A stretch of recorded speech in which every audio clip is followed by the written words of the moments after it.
Hello, and welcome to Unpacking the Man Box, Masculinity and Leadership. My name is Susanna Rogan. I use she, her pronouns, and I am a prevention coordinator for sexual violence response at Columbia University. While we selected this date because of scheduling concerns, I wanted to share that it is not lost on me that today is the 23rd anniversary of the Columbine shooting. Two young men who embraced a world of harmful masculinity and the expectation that harming others would bring them notoriety and power. They learned these behaviors, and we believe that conversations such as today's are a beginning approach to unlearning these behaviors and setting a new standard of masculinity. During this conversation, we ask that we hold the victims and survivors of not only the Columbine shooting, but of all power-based violence in our hearts and minds today as we welcome our panelists. As you heard from our beginning video, sexual violence response provides confidential, trauma-informed, and survivor-centered support to our community members through advocacy, prevention, and outreach. April is Sexual Assault Awareness Month. It is an opportunity for our community and many others to reflect on the anti-violence movement, how far we've come, and how far we have remaining. It is an opportunity for us to uplift the stories of survivors, provide support to survivors and co-survivors, hold those who did not survive in our thoughts, celebrate the activists and advocates, and give individuals hope that our culture can change. We use Sexual Assault Awareness Month as a megaphone to affirm that sexual assault has no place in the Columbia University community. And we believe that sexual assault can come to an end. This year, our theme for Sexual Assault Awareness Month is Hope, Heal, Inspire. Today's topic and the panelists we have invited truly provide me with hope and inspiration for a world without violence. Additionally, their focus and drive show me that we have the opportunity for community healing. Hope. Earlier this week, a student asked me how I can continue to have hope. This is a question I've been asked many a time and a conversation I've had with many people inside and outside of this field. I view having and cultivating hope as a radical act. I view it as transformative, as believing that what we're doing is possible. I must have hope to even continue to do this work. I must hope that things can and will change in my lifetime. I derive hope from the amazing peer educator team that I work with, a team of undergraduate and graduate volunteers, from the students I watch learn and grow, from the small interactions where something just clicks for someone, and from the relationships I've been able to build across our community. Hope. I want to gift that to you through this conversation and through the rest of Sexual Assault Awareness Month. One may wonder, why am I interested in this conversation about masculinity and leadership and ultimately about power? Well, I grew up in a household of domestic violence, a father who believed physical violence was how you got what you wanted. It was how you won arguments. And after leaving my house at 18, I took time to heal, a journey that takes exploration, it takes reflection. Part of my drive in the prevention field is to understand the various pressures that masked individuals, men, and male-identified people face. I never wanted to excuse violence perpetrated by men. Rather, I wanted to understand what made individuals think that violence was their only choice for securing power. And I wanted to mitigate those pressures. I wanted to teach different skills for people to use. I wanted to teach others how to engage in a productive and positive masculinity. While in higher education, I have had the opportunity to work with amazing young men, men who wanted to be heard, they wanted to understand, and they wanted to do better. I truly believe that engaging young men with empathy and from a place of understanding rather than judgment is the key to ending power-based violence. Young men are my partners in this work. And I truly hope that they see the capacity they have in moving our anti-violence work forward. For those of you watching right now, I'm always looking for young men, students, to add to the peer educator program. So feel free to find that link and apply. So while at Columbia University specifically, I have had the honor to serve alongside my colleague, Jose Carval, Assistant Director of Direct Services, as my co-facilitator in the Men's Engagement Task Force, who is sponsoring this discussion. Jose will also be on the back end helping me respond to questions, as well as elevating questions asked during the presentation or during the panel discussion to our moderator. The Men's Engagement Task Force is a collaborative, action-oriented, multidisciplinary group that guides community understanding of harmful social norms that are shaped and perpetuated by the interplay of masculinity and power. The Men's Engagement Task Force identifies barriers for male-identified students accessing critical resources, including mental health and survivor support, and strategies to develop positive masculine ideals and behaviors that impact gender equity within our relationships and communities. This group of men provide, again, hope and inspiration that our community can engage in a productive and positive masculinity. Today's topic and panelists were selected by the Men's Engagement Task Force. This felt like a collaboration for our community. Throughout the discussion, continue to ask yourself how you can engage in collaborative work to better our community in these ways. Now, before I pass to our moderator, I do have a few business pieces for all full-time MBA students who would like to check in for PPIL credit. We're going to be putting the link in the chat for you. To obtain PPIL credit, please be sure to submit your post-event reflection. This form is available on your PPIL checklist on campus groups. I hope I sounded like I knew what I was talking about. So I'm just mimicking the words that Scott sent me. During our event, please feel free to use the Q&A function to ask either myself or Jose any questions. You can mark these as anonymous if you would like. We'll leave the final 20 minutes for Q&A with the panelists.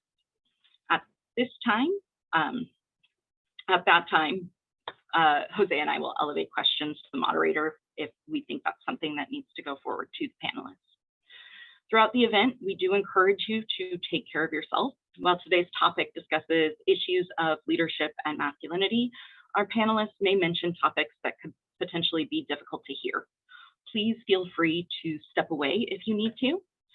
If you need to speak with someone, please don't hesitate to call the SVR helpline at 212-854-4357. This helpline is available 24 hours a day, 7 days a week, 365 days a year for survivors and co-survivors of power-based violence. I also highly recommend saving this number in your phone if it's safe for you to do so. You never know when someone may need it. Towards the end of the event, we will share additional resources as well as a link to an evaluation, as your feedback is incredibly important. Now, without further ado, I want to pass the mic to our fantastic moderator, SVR intern extraordinaire and school counselor in the making, Samuel Rice.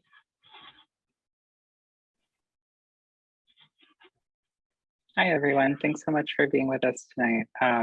It is such a pleasure to have such a large group of folks for what I know is going to be a stimulating and incredible conversation. As Susanna mentioned, my name is Sammy. I'm a Teachers College graduate student, and I've been with Sexual Violence Response for 3 years. I cannot say enough how much that time has impacted me. So if you're at all thinking about working with a department, I strongly encourage you to do so. It is my pleasure and privilege to introduce our speakers. First off, we have Scott Siegel-Ortiz, who's the Senior Associate Director of Student Life and Engagement at the Columbia Business School. Scott has close to 15 years of dedication to the development and success of students. A first-gen college student, he received his BA in Communications from the College of Mount St. Vincent and an MA in Higher Education Administration from Stony Brook University. He currently serves as the Senior Associate Director of Student Life and Engagement at the Business School, focusing on building community and leadership development. We also have with us tonight James Wilkerson, who is the Director of Staff Diversity and Equity and Deputy Title IX Coordinator at Indiana University Southeast. James received his BA in English from the University of Louisville, MA in Communications from Bellarmine University, and a JD from the University of Louisville. He began his role as an advocate for sexual assault prevention and healthy masculinity in 2015. He has presented his research on toxic masculinity at TEDx Bloomington and on male advocacy in the Me Too movement at TEDx Bellarmine. In 2021, his book, The Title IX Guy, was published on Nanny Goat Press. And last but certainly not least, we have Usama Khilji with us, who is the director of Bolo B, an organization focused on internet policy and safety in Pakistan. He's a columnist for Dawn and contributes opinion pieces to Al Jazeera English and Slate.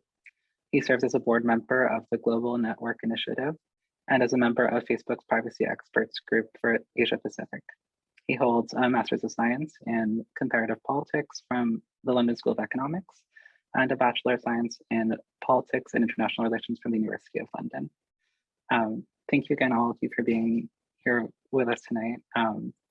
I'm so excited to hear what you have to say on these topics. Without further ado, I think we're probably ready to dive right in. So just as a start to the event, we'd love to hear from each of you on kind of the building block, right? How do you define masculinity and how has that definition evolved over time? Well, I guess that's me to get it started. And hello, Columbia. Thank you so much for having me virtually with you guys this afternoon. So the definition of masculinity, for me, the definition of masculinity, it's a set of behaviors that men seem to follow. Those behaviors, they can be healthy, they can be toxic, but the bottom line is that masculinity is a set of behavior that men follow. One of the most frustrating parts about teaching masculinity is the term toxic masculinity has become so politicized. When I say, oh, toxic masculinity, there's a good number of men that will respond and they'll say, oh, well, toxic masculinity, well, what are you saying? It's toxic to be a man? Being men are toxic? And it's like, no, that's not what I'm saying at all. When we say toxic masculinity, we're talking about some of those toxic behaviors that men can exhibit. On the flip side, there's healthy masculinity. There's healthy behaviors that men can exhibit as well. And the thing about it is that we're all human beings. So on any given day, we can be toxic in the morning and healthy the rest of the day, or toxic 1 minute and then healthy the next. I think the goal that we want to try to get to is we want to lean more towards the healthy side of things, but toxic, we can be toxic as well. I consider myself a practitioner of healthy masculinity, and I am for the most part, but when you get me in the car, if you get me in the car on the highway, I hate driving. So if you get me in the car on the highway behind a slow driver, thank goodness my windows are rolled up and you don't know what I'm saying inside that car, because that's probably when my toxicness comes out. So even the experts can be toxic from time to time. But my definition of it is that it's a set of behaviors that men exhibit and govern themselves by. Thanks, James. First of all, really happy to be here. Also really happy to be representing CBS on the panel. I see a lot of my students on the call. Hope you're here to support me and not just for PPIL credit. That would make me really happy. But nonetheless, super happy to have you all here. And I love that definition. And what I think about masculinity for me and sort of what I think the definition is it's really about like what it means to be a man and all the different layers to it, right? And I think that as I'm thinking about how that sort of impacts me, it's where and how I show up the space I'm in and sort of how I'm conducting myself in that space, but also being cognizant of those that are in my space, how I'm engaging with other male identified individuals, how I'm engaging with other identified individuals as well. And that has changed over time, right? And I think that's important to acknowledge as well, is that what I thought was to be a man, maybe even 2-3 years ago, has changed. And I think that it's ever changing and it's ever evolving. And I also think that that's an important part of masculinity as well, is like, it's not stagnant, right? Who you are may not be who you are in the future. And like that really is what sort of like governs my idea of like what masculinity is. Hi, thank you so much for having me here. I know a lot of work went into this, so I'm grateful for the Columbia team, and especially Susanna, who brought us all together. I think for masculinity for me is what the qualities that are expected of male identifying individuals, and especially those that are assigned the male gender at birth. And I think the expectations, the social norms, and the qualities and attributes that a society expects men to have is masculinity for me. And I think that the stereotypes related to it have really been, of course, perpetuated by media and of course by tradition and culture. And you know, we see a lot of qualities of stoicism where men do not express themselves, and those are usually really celebrated or romanticized, and oh look, he's so stoic, he doesn't express himself too much. And I think such qualities have then, you know, led to a lot of issues, of course. And the evolution over time is also interesting, and if you look at media representation, I think it's evolving and it's changing. You have cultural icons like Harry Styles or Timothée Chalamet, you know, who are really breaking down what your stereotypical masculine alpha male should be like, and thankfully that's changing. So yeah, I think that would be masculinity for me. Thanks so much to all of you. I think there are a lot of resonances there in the narratives that you shared, you know, about expectations and the way that they're culturally constructed and always kind of in flux. You know, masculinity very much seems like a moving target to everybody. While we're out here operationalizing our two main terms, let's get to leadership. So what does that mean to you? And how has that definition shifted over time? So leadership is probably one of my most favorite things to talk about. I mean, it's pretty much my job, right? At CBS, I work with all of our clubs, our student government, our peer advisors, which are basically our orientation leaders. And really at the base of it all is leadership. And it's very telling that, like, fun fact about me, when I graduated high school, my yearbook quote was, and I guess I'm dating myself, my yearbook quote was like, leadership is action, not position. And it's funny to think about, but it rings true to this day. But I often think about that and talking about like how things have changed, sort of like how that has evolved to me as well. And what is action, right? Like leadership isn't your title. And I think that for those sort of looking at jobs and also looking at student leadership roles, it is April. So that is, of course, on people's minds with elections and things like that. Oftentimes people see the word president or director or executive director or any of those things there, and that means something to them. And as it should, right? That could be a point of pride, but for leadership, it's the action, right? It's what you're bringing to the table and how you're leading and how you're essentially, it's more than just managing others, but it's who you are and what you're bringing to the table, I think. So leadership is something that's important. And I think that when we're talking about masculinity, I think there's a layer of that when you're a male in a leadership role that you have to be very conscious about. And we'll have plenty of time to talk about that today, I think. But I think part of that is recognizing the definition of what leadership means to you, and then also recognizing what leadership means to other people and being able to sort of work through that in your mind, in your role that you're leading, whatever that may be.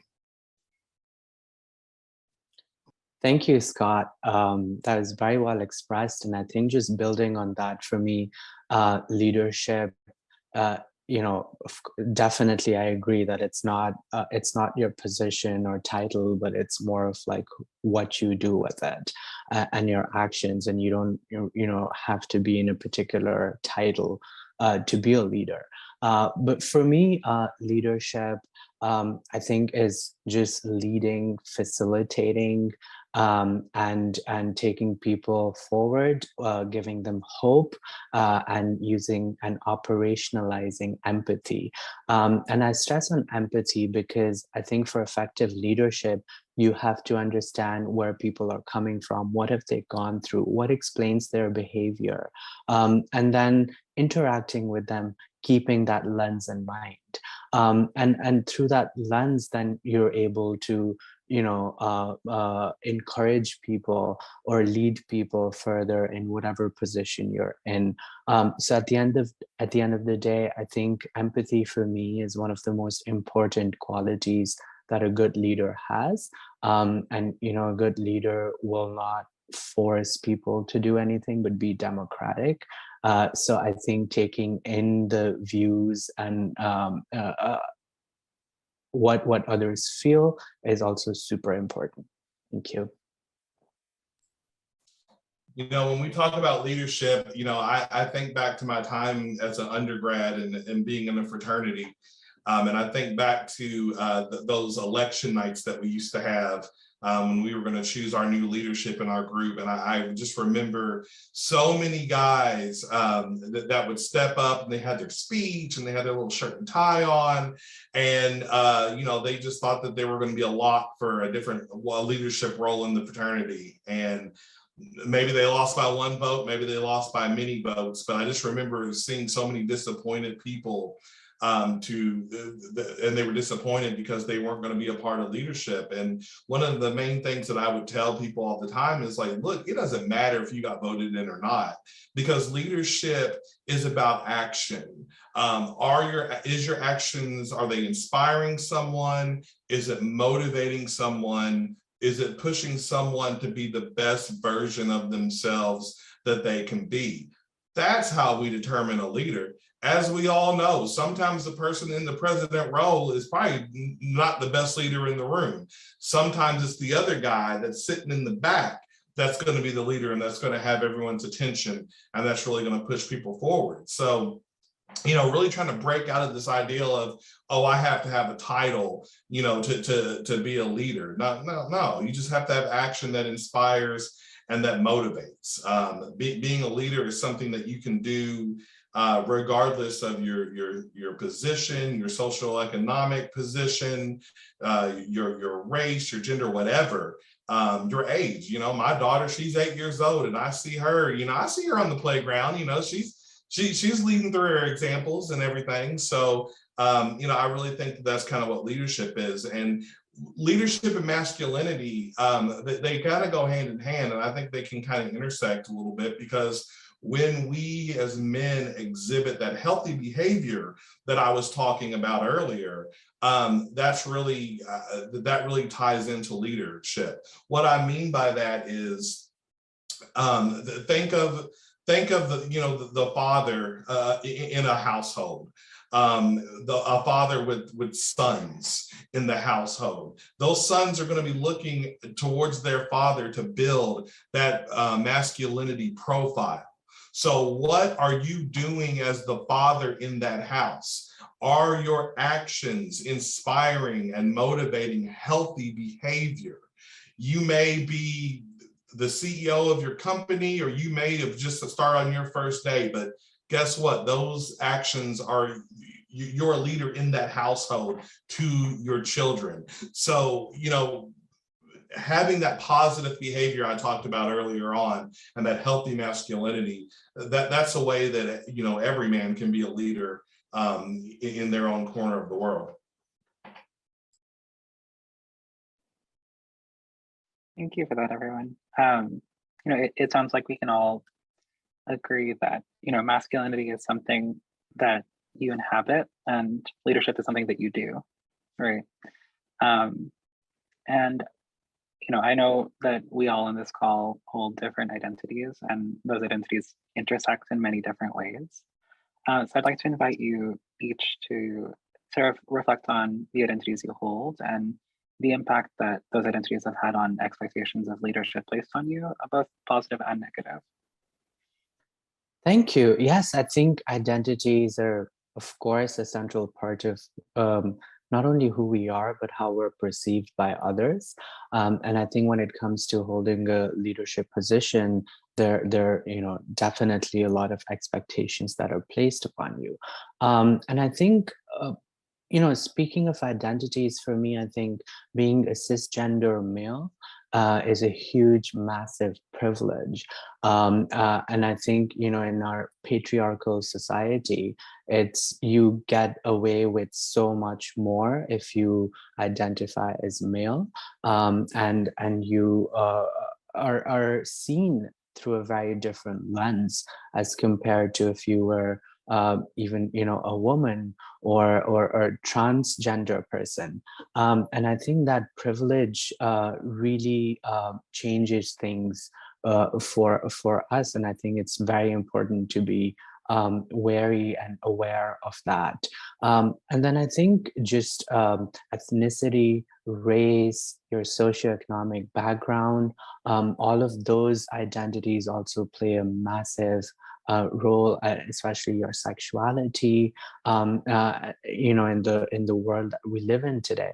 But I think coming from Pakistan, I've realized that the male privilege is so strong that you can get away with, different sexualities. You can get away with your socioeconomic background or your ethnicity or race. But if you're male, that's the main source of privilege that people are able to exert. But, of course, that comes with a lot of responsibility. And I think I'm so glad we're having this conversation, that we can really explore those, think about them, and think of how those identities we can use those to make things better for others.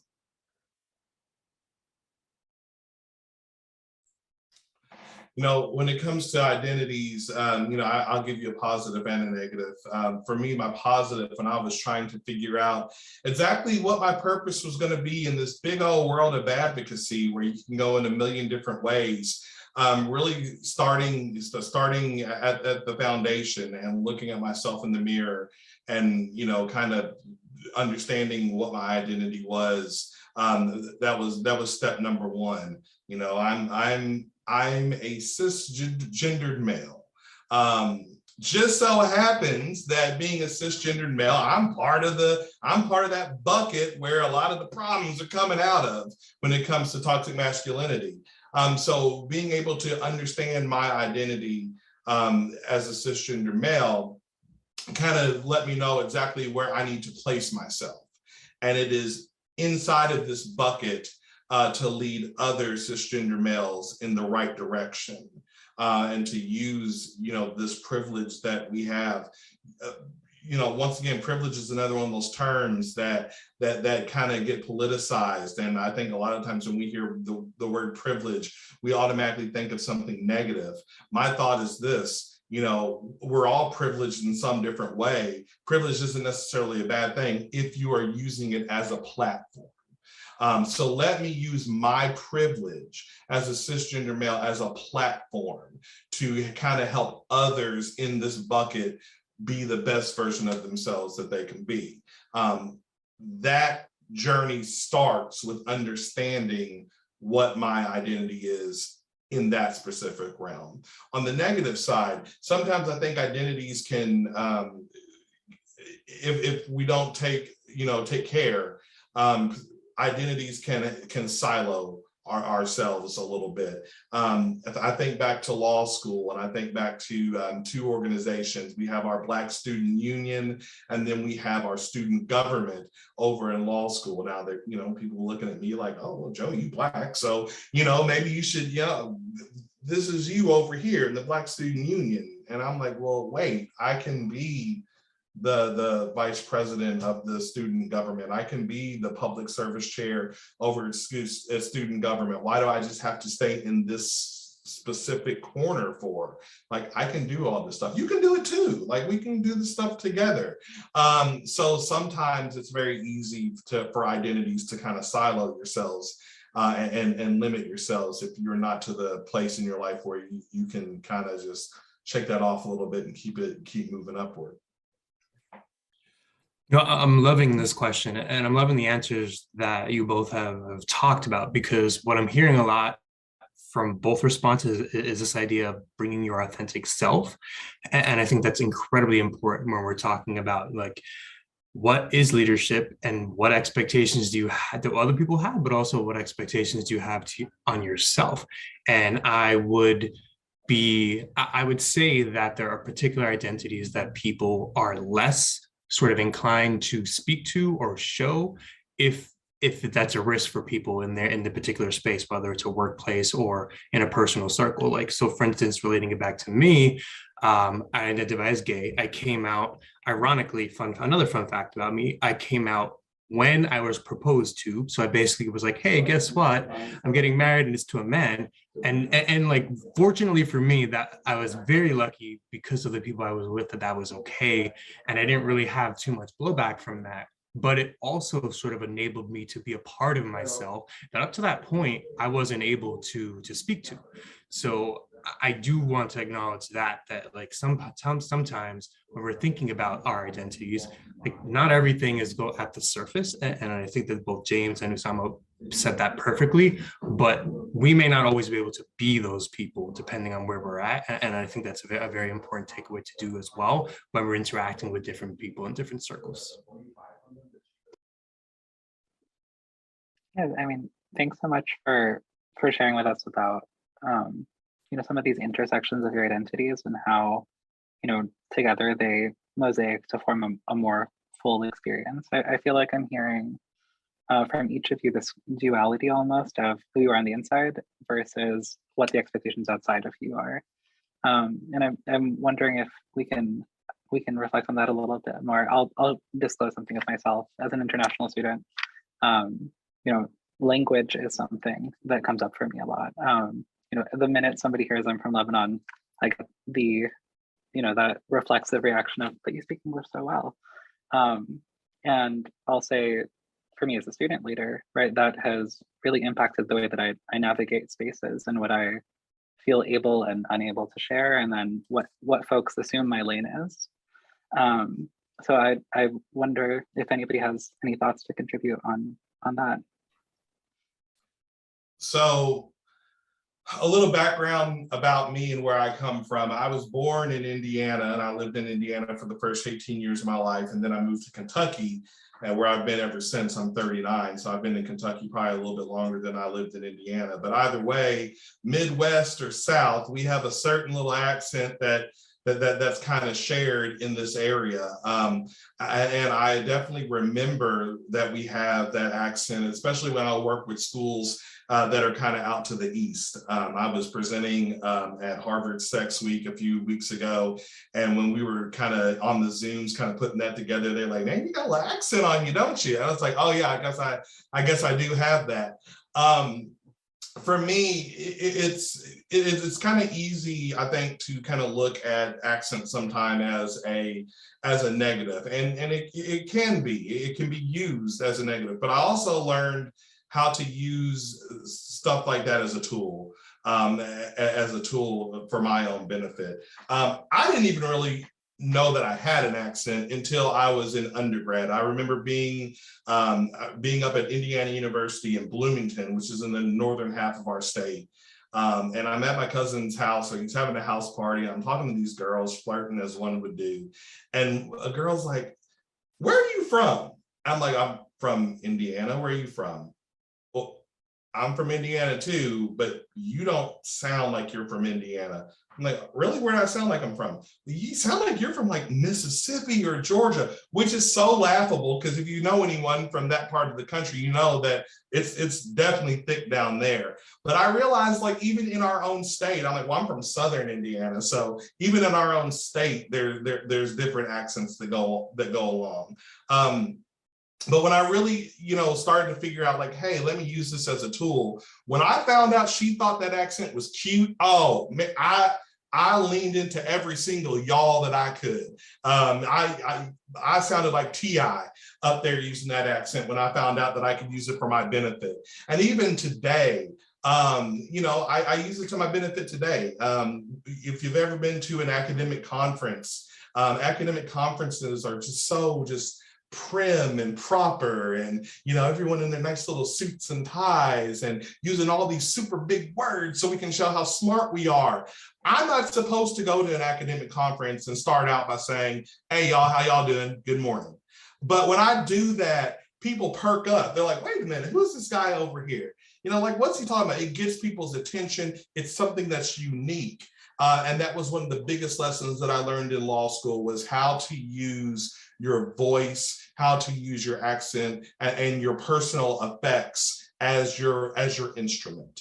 How can you play your instrument? Yeah, it can be negative sometimes, but you can always spin it into a positive. So yes, I unapologetically will say good afternoon, y'all, because that's who I am. Scott, you said you live in your authentic self. Well, that's my authentic self, and we're gonna run with it. So yeah. I'm supposedly just a loud New Yorker, so take that for what it's worth. Yeah, I think this is an interesting question, and James has made me think a lot about what he said. So growing up, I was aware of different accents. So okay, there's the American accent, and then there's the British accent, and then there's the Pakistani accent, there's the Indian accent. So I was a foreign exchange student in Pennsylvania. So I came from Pakistan here at age 15 for a year in high school in central PA. And then people were like, oh my God, like your accent. And I was like, yeah, I guess, I have an accent. And I was like, so do you? And they're like, no, I don't have an accent. But I was like, no, you do. It's called the American accent. And then they were like, no, we just talk normally. You have an accent. So the idea was that what you're used to in the mainstream is just how you speak. And anyone who deviates from that has an accent, right? Which was interesting to me. And then, as a 15 or 16-year-old, I would sit down, I'd be like, no, everyone has an accent. Like, it's the way you talk. So it's different for everyone. And then we were in the UK in university. The American accent was something that was, in minority. So then I saw how British people would sort of like scoff at Americans when they would start speaking. And I was like, oh, okay, this is interesting, because I'm used to that being like, the mainstream thing in the US when I was there, and now in the UK, it's different. And then, Sammy, building on what you said, I get the same. It's like, oh, you're from Pakistan, but how do you know English? And I said, hello, colonialism. We were colonized for 200 years by the British. Yeah, we were taught English, and most people do speak English. But then, of course, that's where like your privilege comes in also, because being able to speak in English and communicate effectively is a huge privilege in global capitalist economy, where English is the dominant language. And if you know English, you're able to succeed way more than if you don't, no matter where you come from, right? But I think that plays into our identities and privileges. So I could know very good English and only speak about things that are personally important to me, or I could use that language to give a voice to those who come from where I come from, but don't have the tool of language and communication, and perhaps try to write about them or speak about them, right?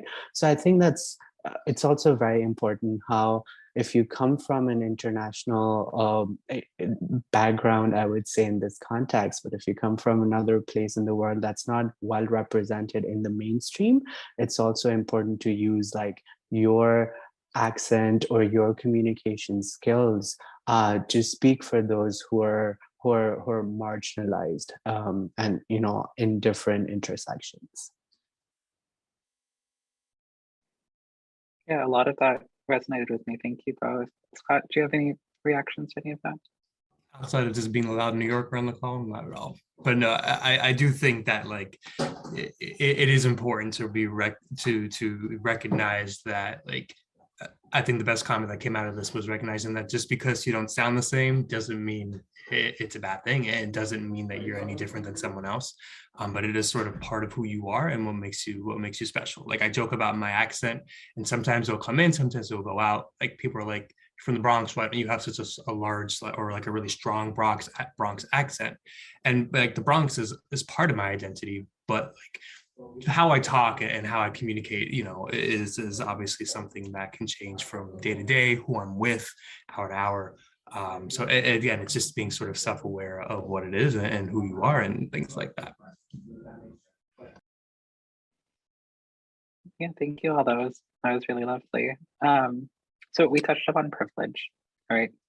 That, we've talked about male privilege a little bit. We've talked about, linguistic privileges. We've talked about racial privileges, all those pieces, right? And underlying that conversation has been a recognition of the fact that, privileges are situated in cultural context, right? Both our localities and then also internationally. So it's one thing to identify and acknowledge the privileges that our identities provide, but how can we use that to actively dismantle these harmful power structures from which we benefit?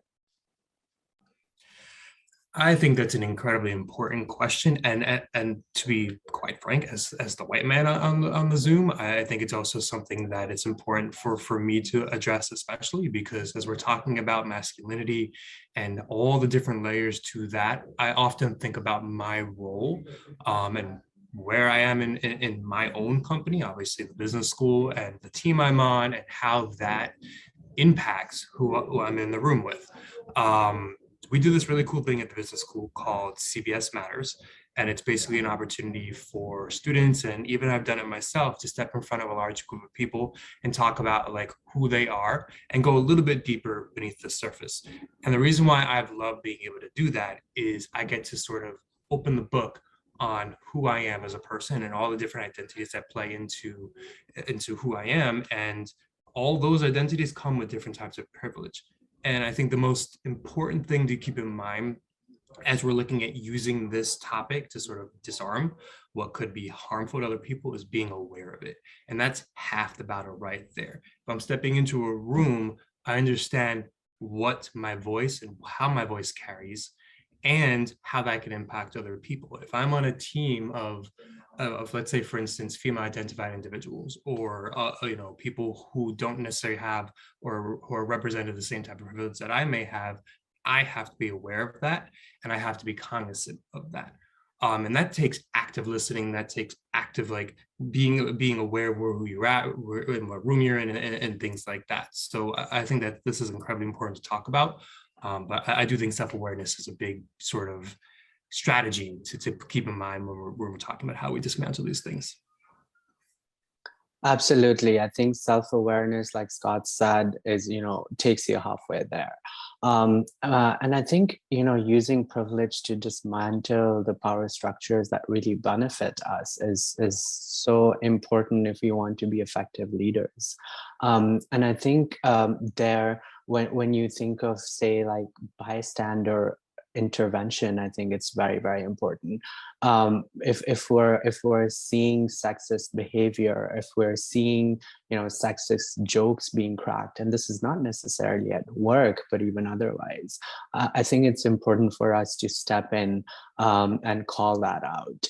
One statistic that I came across many years ago and blew my mind was just the number of times that women are interrupted while they're speaking, whether it's on TV panels or conferences or even conversations at home or with friends, is way higher than the number of times men are interrupted. And once I read that and I started noticing, it's so true, and it's so unfortunate because it's just something that is, seen as normal. So I think it's important for us to if we see that, to step in and say, can we please let her finish her point, right? But then also recognizing, a transphobia and how prevalent that is, and how transgender people are treated in public or otherwise. The stereotypes that are associated with them, and then thinking of gender and sexual minorities and how they're looked at. And I think speaking about them, normalizing that is also very, very important. So I try to, as a columnist, write on a lot of these issues, or as a TV commentator, bring them up as much as I can in Pakistan, so that a lot of these groups can be protected. And Pakistan's one of the first countries that recognized the third gender. We have an X option in our identity documents. We have a transgender protection bill, an act, and that gives a lot of protections to the transgender community. But then we've also seen a lot of violent attacks on trans folk, and then we've seen a lot of social resistance, especially from the religious groups, against these laws. But I think as cisgender males with a lot of privilege and a voice, a lot of us have been trying to use that in order to speak about respecting people's dignity and their humanity. So I think it's being silent bystanders is not a choice that anyone should be making, especially in leadership positions.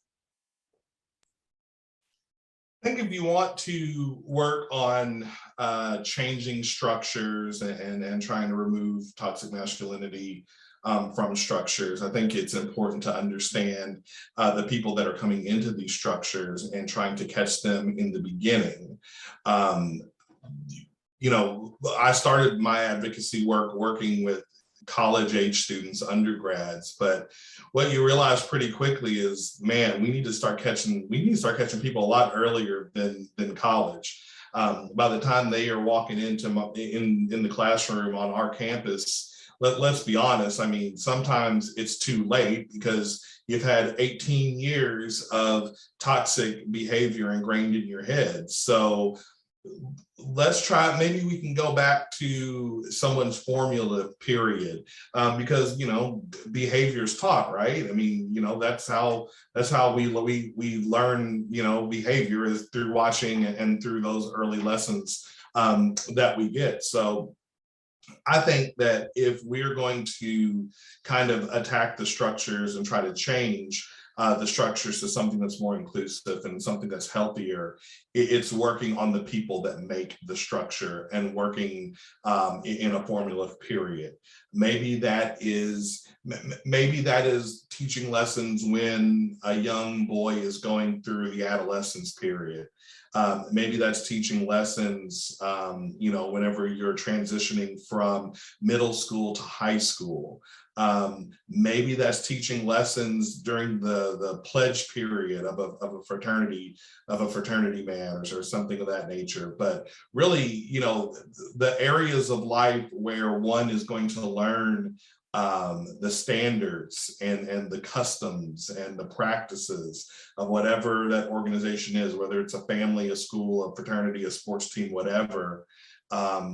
That's really, I think, where we need to spend a little bit of extra time making sure that we are teaching healthy masculinity lessons and exhibiting healthy masculinity behavior.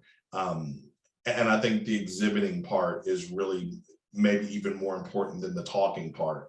I can tell my daughter something 50 times and she doesn't listen to me a single one of those times, but she remembers what I do. She remembers how I act, and she emulates me. So knowing that I have those eyes on me as the elder in this household, I know that, okay, I got to exhibit this behavior. It's not just talk, it's exhibiting it as well. So yeah, if you want to change the structure, you gotta work on the people that make the structure up. And I think that you also have to be unafraid as to if am I going to lose something if the structure falls apart? Am I going to lose something? Am I going to lose some sort of power or some sort of privilege if the structure falls apart? Because I mean, that's really the reason why people don't want to change sometimes, right? It's like, hey, it's good for me, so why are we going to change this?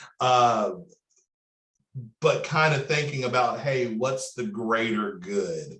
And what's the greater good? How can I make sure that Scott is eating the same amount that I'm eating on my plate? So, not being afraid of that is another part of it. Yeah, thank you. Oh, that was very powerful. James, I think that the last bit about why folks are reluctant to start dismantling power structures is a really important thing to highlight, right?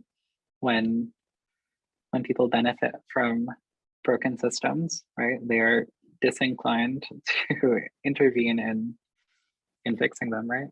I also appreciated the discussion that all of you alluded to around this two-pronged, almost like reorientation and prevention, right? And I just by virtue of the way that you all are talking about masculinity and leadership,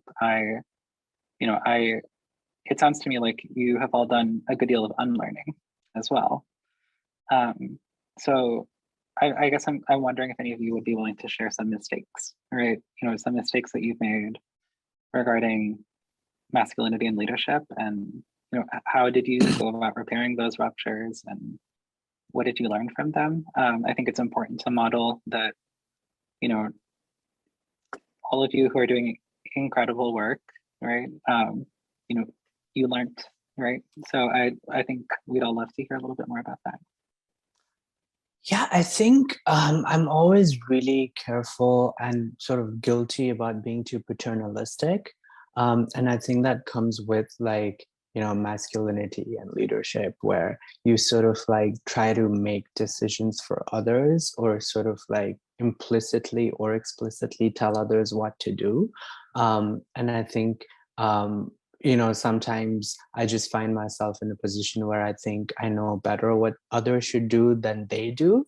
And I think that's very dangerous. So I always try to check myself if I'm doing that. And if I've done it, then I sort of go back and apologize and say, I'm sorry, I didn't ask you what you thought was better and why, and sort of imposed what I thought was better on you.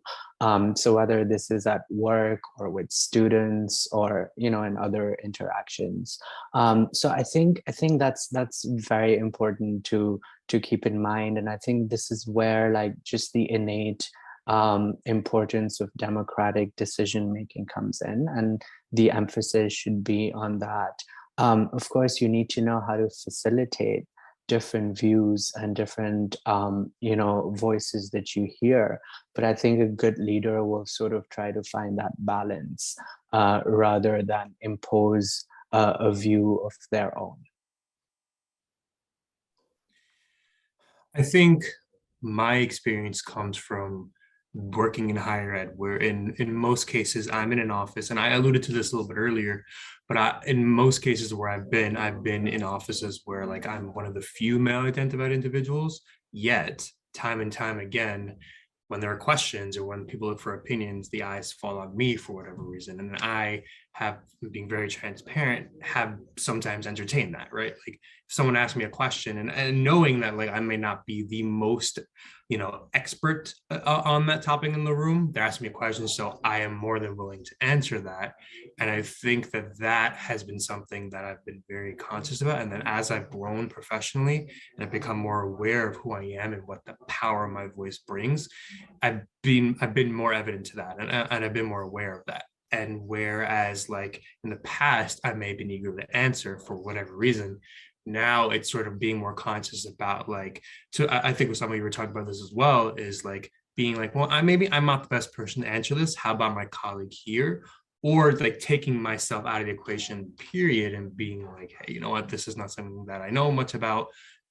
talk to this person here, they may be better for you, and this is a good contact for you moving forward. So that breaks sort of the chain right there of someone consistently coming to me and then essentially pushing someone else forward, which, going back to our conversation about leadership earlier, is also key, right? You want to push people forward, and part of that is recognizing where you excel and where you don't, and also that privilege again plays into a role there too.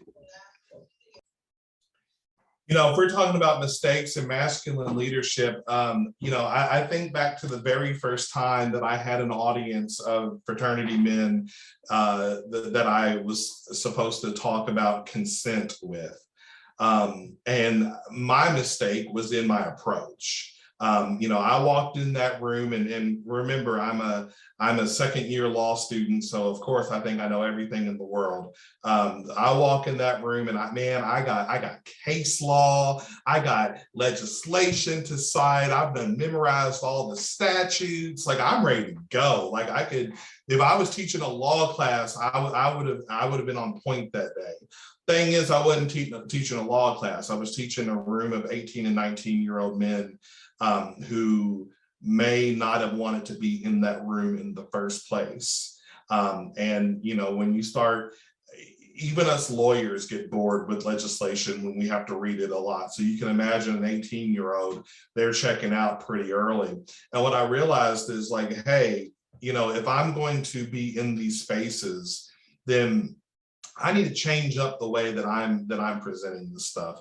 I don't need to come across as pretentious. I need to, I need to take my administrator voice and my administrator hat off, leave that at the academic conferences, and realize that, hey, you're talking to 18 and 19-year-olds. You used to be an 18 and 19-year-old a long time ago.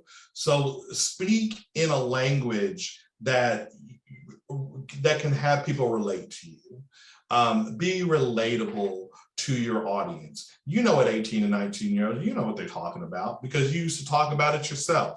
So dip back a little bit to put your fraternity hat back on and go in there and speak in that language. Say the same things, get across the same message, but say it in a way that is authentic and that is practical and that can be related to. And when I started doing that, then that's when, we're finishing sessions on consent and guys are coming up, shaking my hand, giving me a high five, saying like, this is the best session on this topic that we've ever had. And I'm like, yes, that's the response that you want when you talk about consent and sexual assault prevention. And it all came about by using a couple 4-letter words, really. So, understanding your audience and understanding how to approach that audience. These conversations, they don't have to be rigid conversations. They don't have to be you all the time coming in, shaking your finger, doing this thing. Ask yourself, what are you trying to do?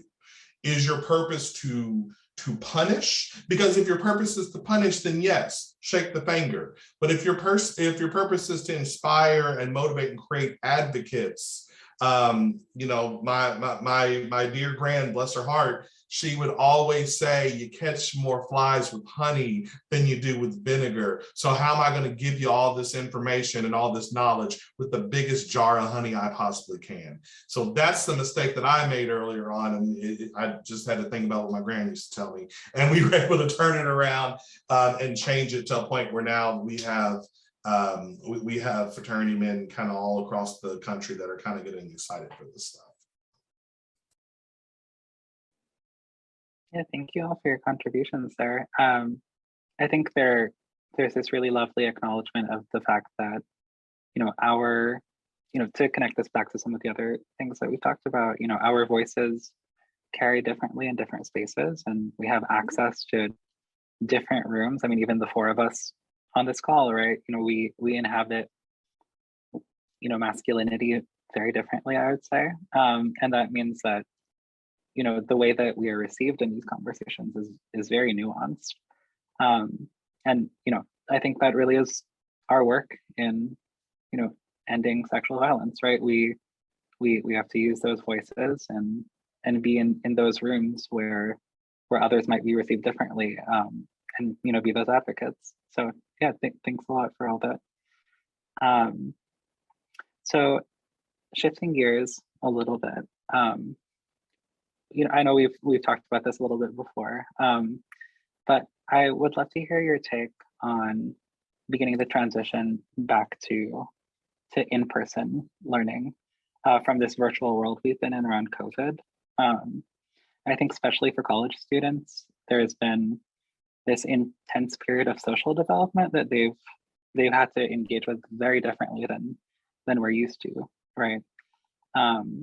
So what do you think that means for their contextual understanding of leadership and how to be around others in ways that may or may not be related to consent?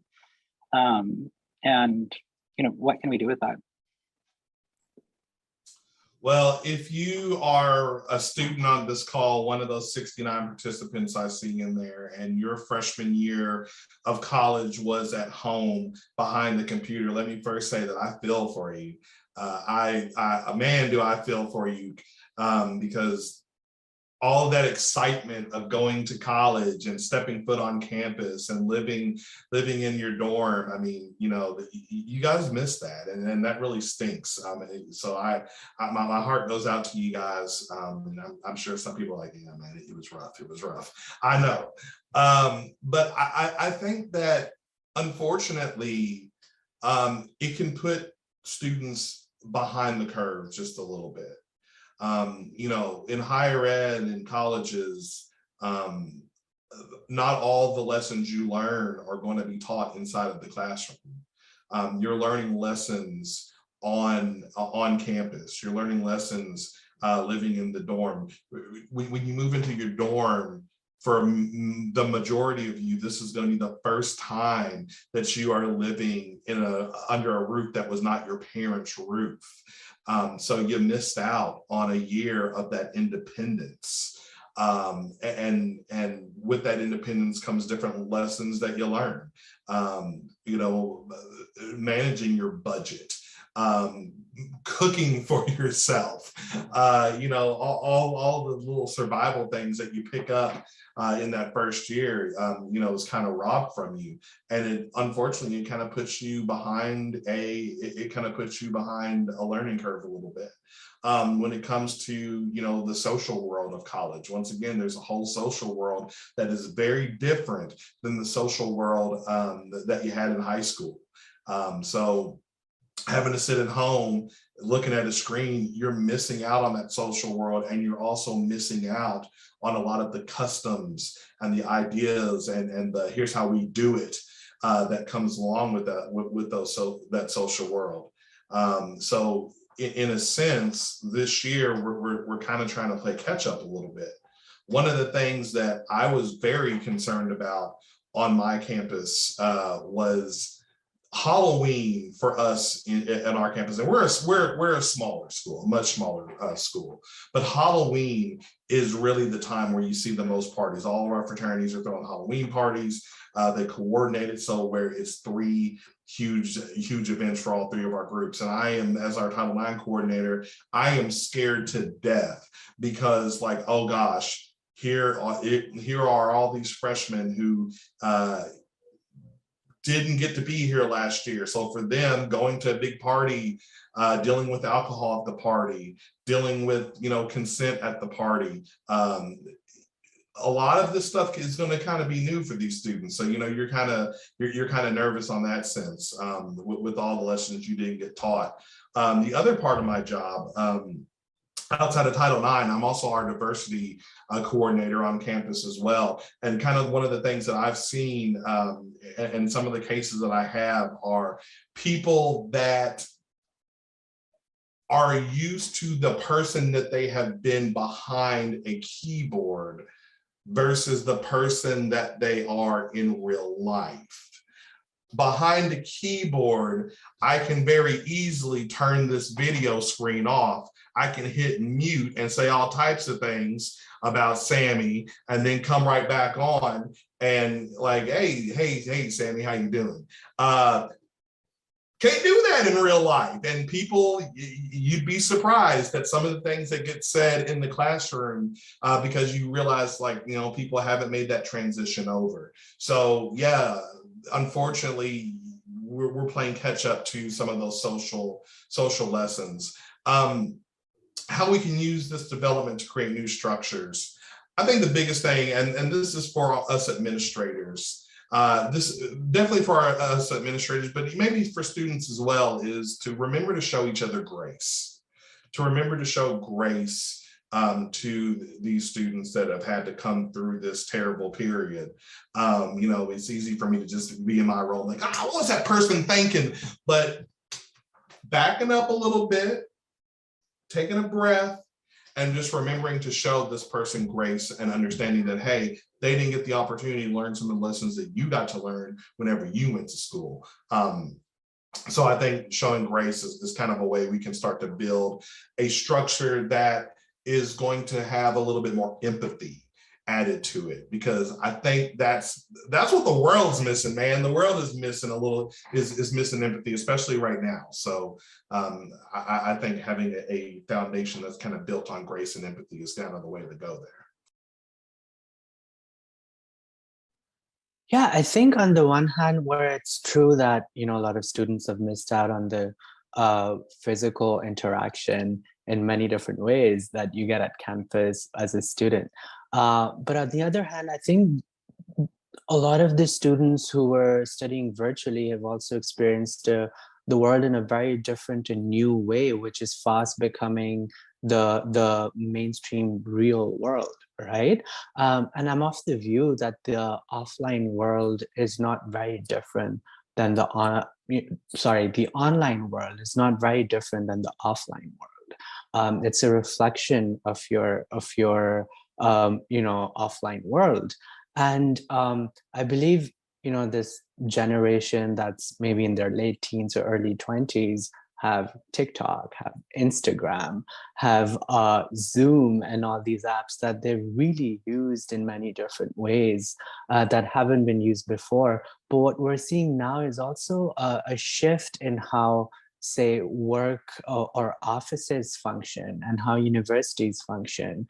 You know, I'm traveling right now, but I'll be teaching my students through Zoom on Friday who are in Pakistan at the same time, despite the difference in time zones. And this wasn't really a thing before the pandemic. So I think a lot of things have become a lot more easier also. So I think there's also a reason to celebrate that.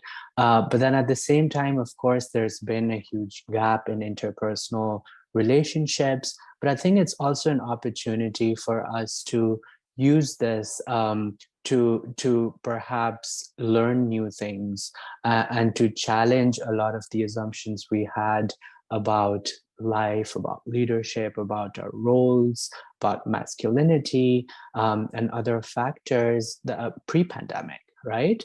And build on that. And, you know, yes, of course, interaction has been difficult, but we're privileged to have internet access. We're privileged to have cell phones and computers, and we're privileged to have that opportunity to continue education that many people in many parts of the world it came to a standstill.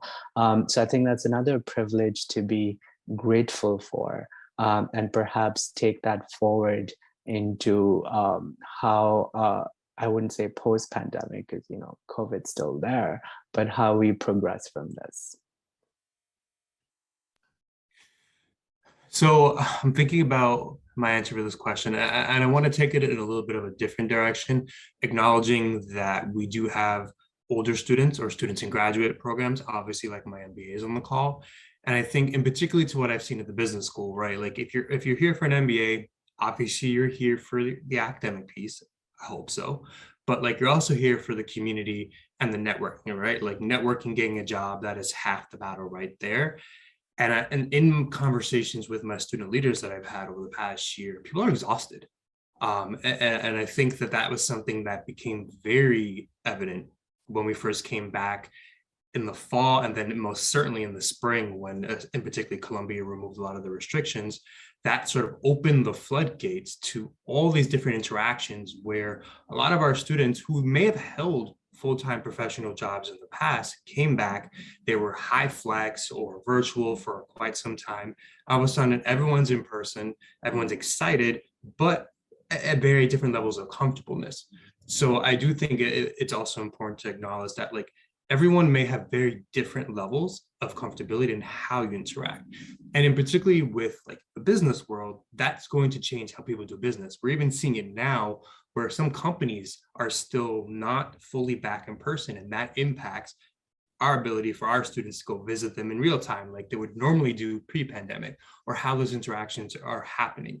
And part of what Osama said, and James too, is like the rules of engagement are changing. And that's not just going to stop, right? Like just COVID's still here. COVID may be here in some way, shape, or form for the foreseeable future. And the new normal is something that we're going to have to get used to. And being able to be okay with how people engage the new normal is going to be incredibly important to how we're engaging with each other in our different spaces, whether it's when we go to that workplace or even within our own social circles. It's very important to keep that in mind, that like people may not always be okay with being in each other's faces or going out, having a good time, you know, being in person. And like, how do we navigate that? And how do we make sure that we're still making people feel comfortable and acknowledging those particular things that come up? Thank you all for those reflections. I think it's so important to frame this moment, you know, in a way that's hopeful too, right? You know, things are changing, and you know, change begets more change, right? So if we play our cards right, this could be a pivotal moment of transformation, right? I think we're going to take the last 15 or so minutes to open up to Q&A. It looks like our first question from the student is, how can students translate this to student groups, leadership, or in the classroom?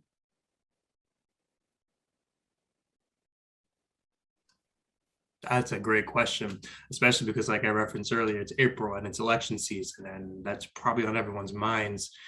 All this is incredibly important to take forward with you, because whether you realize it or not, a student leader role is basically practice for what comes next. If you're going to make mistakes, if you're going to learn and take advantage of everything that you could soak in, now's the time, right?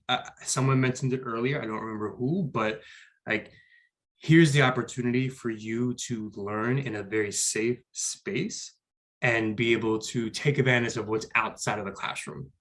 Something like this, where like this is not being taught in an academic setting per se, but I would hope that for you all who are in student leader roles and who will be running clubs or have run clubs, you take what we are talking about today and you're able to apply it to your role. If you're a male identified leader in a club, like think about how you're saying, what you're saying, and think about how like other people may perceive that. Self-awareness again is key. So I think that there's many opportunities to take away what we've said today and make them actually sort of translatable into how you're leading your orgs moving forward. When it comes to, you know, how to translate this to, you know, organizations, kind of as I stated earlier on, whatever organization that you're in, take a moment to think about what your traditions are. Take a moment to think about what your standards are. Do you have traditions that have toxic elements in it? Maybe it's time to change those traditions. Maybe it's time to find something else that's different to do. So taking a moment for some self-evaluation of your organization and kind of going through and taking a look at things, and once again, not being afraid to let something go. Step one. Step two is then when it comes time to teach these standards and these creeds and all this stuff that we teach other people, making sure that we are weaving healthy masculinity inside of that lesson. If I'm learning when this organization was founded and what our mascot is and what our colors are going to be, well, guess what? I need to be learning about how this organization views sexual consent. I need to learn what this organization thinks about bystander intervention. I need to learn what this, organization thinks about harassment and bullying and what we are going to do if we see other people doing that. That needs to be a part of the of what you're learning. And I think by putting that in the very beginning for your new members and your onboarding period, that really sets it up that, hey, this stuff is important to us. This is a part of what it means to be a member of the Columbia chess team or the Columbia whatever clubs y'all have. I don't know what clubs you have, but this is what it means to be a part of this organization. So as the old saying goes, hook 'em young. Yeah, I think Scott and James have pretty much hit the nail in the right place. And the only thing I have to add is to use human stories to make it relatable. So the more relatable your message is, the more traction it will get. So just, using people's experiences and stories, of course, anonymizing them, and then using that to, really try to impact change. Thanks so much, all of you, for that response. I think there's something for everyone there. And I think it's so powerful to be encouraged to conduct an audit, right, of yourself, of the groups you're part of the organizations to which you belong, right? There's a point at which we have to decide that doing things the way that they have been done simply because that's the way they've been done is not a good enough reason, right? And we do have the power to change those things. So I think that's something that we can all carry away from this conversation. Our next Q&A question from a student is, many male-identified people of various backgrounds are receiving messages that they are in fact losing something, status, standing, power, right now, especially here in the States, which then turns into possible acts of aggression and violence. What would you say to male-identified individuals who may be influenced by this message to counter this misinformation? My question that I would shoot back is, what are you losing? What are you really losing? To tell me about what it is that you think that you're actually losing. If we're going to advocate for women to make an equal wage as us, what are you losing if they do? Are they going to take money out of your check? No. So what are you losing, except that you were in a position of power and now you're equal? What are you losing if we advocate for equity for marginalized people in the workplace? What are you losing? Are you going to lose your position? Are you going to get a demotion if I get, somehow on the same level as you? No, you're not losing that. So what I want to know is exactly, break it down for me. Tell me who's coming in your house, taking money out of your pocket. Tell me who is going into your office and demoting you. Tell me what position that you lost on your campus because someone had the audacity to want to be equal and ask for equity. I think this is it's a very interesting abstract to make a conversation about, and it's a very interesting abstract to hide behind for those acts of aggression and violence that some people just seem like they can't live without. But if we're going to have like a real conversation, help me understand what you are truly losing by advocating for equity. I'll wait. James, first of all, this is a great strategy, but is it almost like a perceived loss versus an actual loss, where like they think something's being lost based off of what's been told, or sort of like stereotypes and what people assume that they're losing, versus like, again, to your point, like what are you actually losing? I feel like that's like part of the conversation too, is like, what do you think you're losing? And I love that you're asking those questions, because I think that will help people sort of think through that question before assuming that they're going to lose something. Take stock of it. Like, what do you actually losing. So I love that. And I would just add that losing impunity to harass women or others, or losing the impunity of being a rapist, is actually a really good thing. And men are victims of it too. So, those who are losing power could be victims as well. So I think it applies equally to everyone, and that safety is in everyone's benefit. So it's a no-brainer. I hear that.